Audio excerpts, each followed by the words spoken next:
आज कृष्ण जन्माष्टमी का त्योहार देश भर में धूमधाम से मनाया जा रहा है, तो आप भी अपने आराध्य के जन्मोत्सव को मनाने की तैयारी जाहिर तौर पर कर रहे होंगे। आप बिना डर के, बगैर किसी संकोच के मंदिर गए होंगे, घर में पूजा कर रहे होंगे।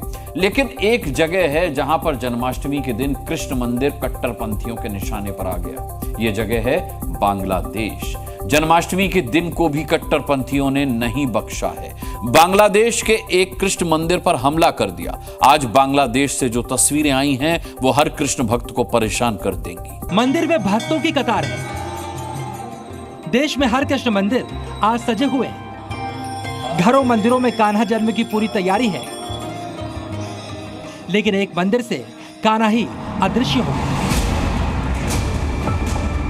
जन्माष्टमी के दिन ही नंदलाल भक्तों को दर्शन नहीं दे पाएंगे। ये तस्वीर आई है बांग्लादेश से, जहां कट्टरपंथियों ने जन्माष्टमी के दिन ही कृष्ण मंदिर पर हमला कर दिया।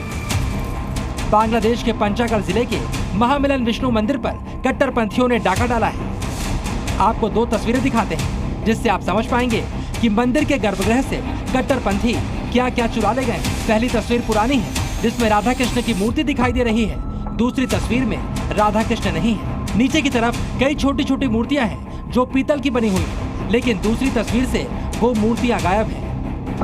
कट्टरपंथी डकैतों ने मंदिर की मूर्तियों पर ही हाथ साफ कर दिया, साथ ही दानपेटी को भी अपने साथ ले गए। बांग्लादेश में जन्माष्टमी के दिन भी हिंदुओं के बीच में डर और दहशत है। जन्माष्टमी से ठीक एक दिन पहले पंचागढ़ जिले में राधा कृष्ण मंदिर पर अटैक होता है। यह अटैक बताता है कि कट्टरपंथी हिंदुओं को उनका त्योहार, रीति रिवाज और संस्कार नहीं मनाने देंगे। बार बार अटैक बताते हैं कि कट्टरपंथियों को बांग्लादेश में ना तो अंतरिम सरकार से और ना ही कानून व्यवस्था से खौफ है। बांग्लादेश के मंदिर में कट्टरपंथियों के डकैती की तस्वीरें देखकर पिछले दिनों बांग्लादेश के अलग अलग मंदिरों पर हुए हमले की खौफनाक तस्वीरें याद आ गई।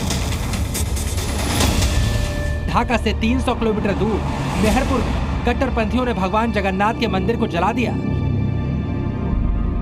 भगवान जगन्नाथ के विग्रह को भी नुकसान पहुंचाया। कट्टरपंथियों की योजना मंदिर पर हमला करके सब कुछ जलाकर खाक करने की थी, लेकिन भक्त अपने भगवान को किसी तरह बचाकर निकलने में कामयाब हो गए और अब छिपकर भगवान की सुरक्षा कर रहे हैं।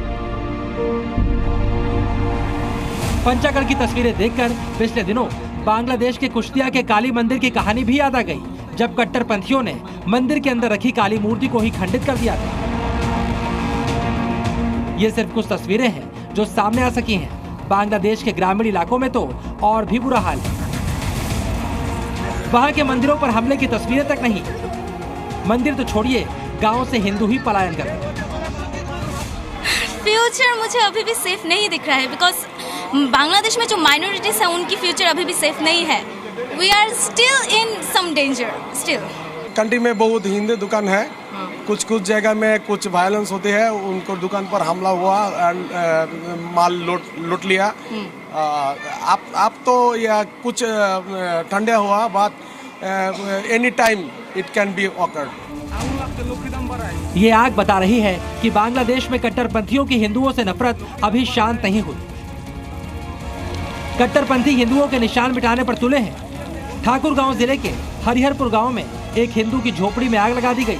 इस गांव में पहले भी कई हिंदुओं के घर जलाए जा चुके हैं। बांग्लादेश में इन हालातों के बीच में हिंदू घुट घुट कर जीने को मजबूर है।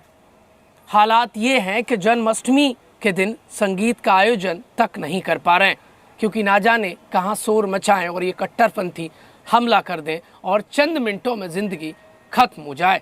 हालात ऐसे हैं कि ढाका शहर में जहां सुरक्षा है, वहां सुरक्षा के साए के बीच में जन्माष्टमी का आयोजन हो रहा है।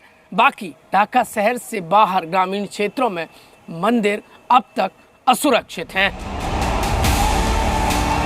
असल में बांग्लादेश के कट्टरपंथी चाहते हैं कि वहां से हिंदू, उनके मंदिरों और मूर्तियों समेत सारे नामो निशान मिटा दिए जाएं, ताकि कुछ समय बाद दुनिया भूल जाए कि बांग्लादेश में कभी हिंदू भी रहते थे। हालांकि सीमा पर बैठे हिंदू हार मानने को तैयार नहीं। बांग्लादेश के अलग अलग इलाकों में मौजूद हिंदुओं का संघर्ष लगातार जारी है। प्रमोद शर्मा, जी मीडिया, ढाका, बांग्लादेश।